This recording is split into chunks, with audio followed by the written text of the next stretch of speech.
tin da kan phone a Unicode phone kan thun lai ngai se biga Play Store a kal lo Gboard timi na download lai Gboard Gboard okay Gboard keyboard ka hin ka download chang cha direct in setting a kal chol ding scroll lai setting chun additional setting keyboard and input methods timi a khan na vakal lai zeban tuk phone sim na keyboard and input method na vakal nuwa Gboard ana kal lai chun ka zon hin language na thim lai language hi ka zon hin Georgie arak se chun Georgie khana delete piak lai chun huwa add keyboard timi a khan na vakal piak lai Burmese timi na add piak ha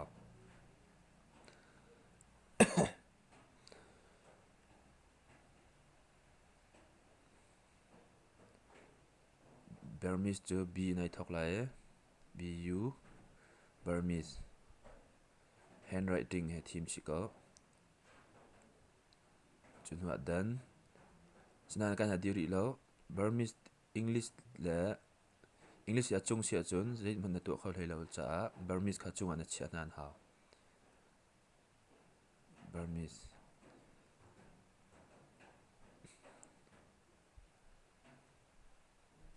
chun back ko makan default keyboard a hin pakan keyboard ka mane pakan keyboard a kan ban test to lai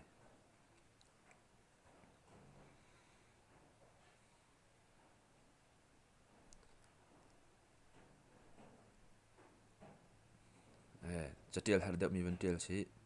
titsa ka mi ana ka te tha ten zo lo til kho se inklik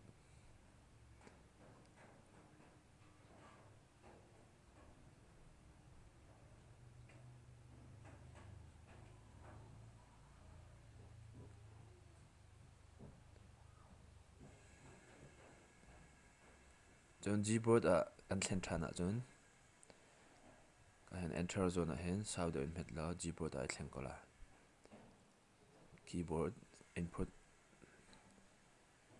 Gboard ka thim piak chang ka zone a hen hi vlei pum te he Burmese timi kan ba thlen ronga khan hi ka zone hi ka language zone Burmese ti kan thlen ro arak lang mi si hi kan thlen la chen khate kharak lang khola lo ke arak lang chang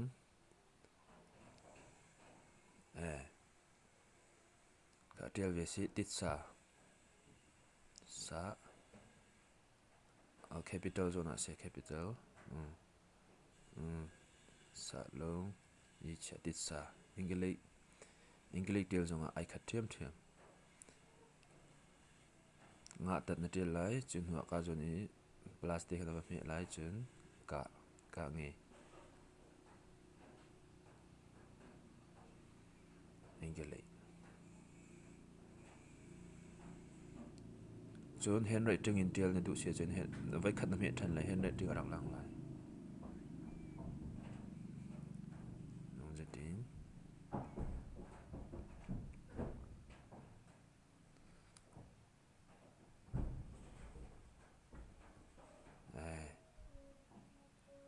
khati pe tlai de tel lo chun ai thon lang mangai thana ai tel kholo